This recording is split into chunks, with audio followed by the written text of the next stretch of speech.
नमस्कार बंधुरा द श्रेयास किचेने आपनादेर सबाइके स्वागत। आज के आमी निये एसेछि एमन एकटी रेसिपि जा आपनारा जलखाबारेও बानिये निते पारेन, आबार डिनारेও बानिये निते पारेन, आबार बाच्चादेर टिफिनेও किन्तु दिये दिते पारेन। एइभावे तैरी आटार एइ नास्तार रेसिपि, आटा दिये तैरी एइ रेसिपि आजके आमी आपनादेर साथे शेयार करछि। शुधु मुखेও खाওয়া যাবে, आबार এখন যা গরম পড়েছে তাতে যদি দইয়ের সাথে এটা খাওয়া যায় তাহলে কিন্তু বেশ ভালোই লাগে। ভীষণই সহজ এই রেসিপি, চলুন দেখে নিই। এর জন্য আমি নিয়েছি 1 কাপ কুচিয়ে নেওয়া বাঁধাকপি। বাঁধাকপিটা একটু কুচিয়ে নিয়ে রেখেছি, ধুয়ে নিয়ে 1 কাপ মতো বাঁধাকপি নিয়েছি। তাতে দিয়ে দিচ্ছি সামান্য একটু নুন। নুন দিয়ে মাখিয়ে রাখলে বাঁধাকপিটা একটু নরম হয়ে আসবে আর একটু মজে যাবে।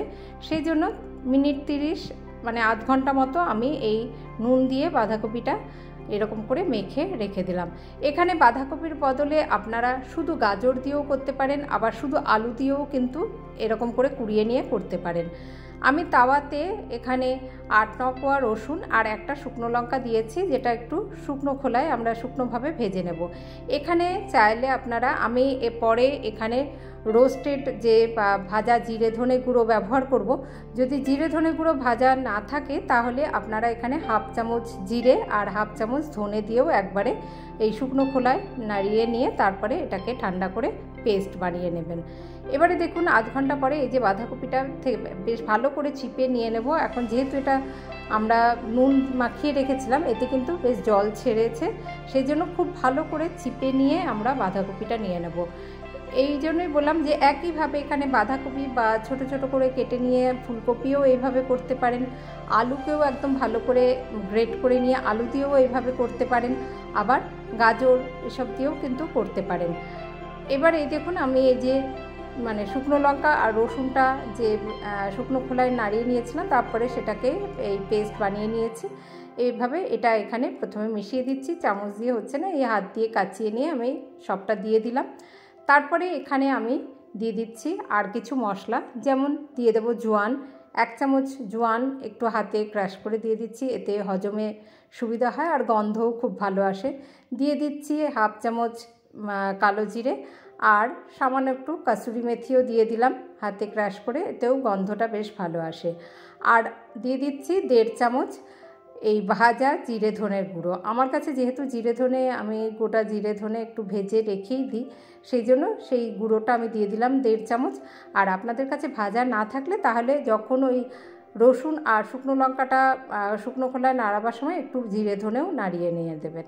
একটুখানি চিনি দিলাম, হাফ চামচ চিনি দিলাম, এতেও এর টেস্টটা ভালো আসবে, সেই জন্য আমি একটু চিনিও দিয়ে দিলাম।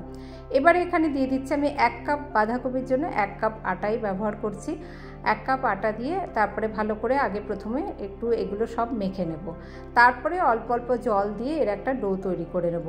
আর এই ডোটা একটু নরমই হবে, তা সেইভাবে আমরা প্রথমে দেখুন সবটা একটু মিশিয়ে নিলাম, তারপরে আমি এই কাপে করেই অল্প অল্প জল দিয়ে একটা ডো তৈরি করে নিচ্ছি। একটা বেশ সফট ডো তৈরি হয়ে যাবে, তারপরে আমরা একটুখানি এটা রেখে দেব। দেখুন কোনো রকম পুর ভরা ঝামেলা নেই, একটু বেশি নরম হয়েছে, সেই জন্য আমি এখানে আর 1 মুঠো একটুখানি আটা দিয়ে নিচ্ছি। প্রয়োজন হলে আপনারা আর একটু আটা ব্যবহার করতে পারেন, আর যদি মনে হয় লাগবে না তাহলে আর দেবেন না। আমার একটুখানি আটা মনে হচ্ছিল একটু লাগবে, বেশি নরম হয়ে গিয়েছে, তার জন্য আমি একটুখানি আটা দিয়ে নিয়েছি। এবারে 10-15 মিনিট একটু ঢাকা দিয়ে রেখে দিচ্ছি, তারপরেই আমরা এগুলো বেলে নিয়ে সেঁকে নেব।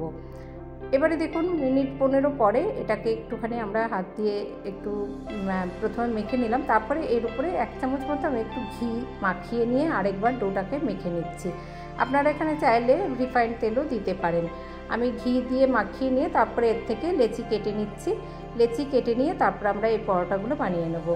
এখানে আমার 5টা তৈরি হচ্ছে। আমি এইরকম করে 1 কাপ বাঁধাকপি দিয়ে আর 1 কাপ আটা দিয়ে আমার এই 5টা মতো, দেখুন 5টা লেচি আমরা কেটে নিয়েছি। এবারে একটু শুকনো আটা দিয়ে আমরা এই পরোটাগুলো বেলে নেব।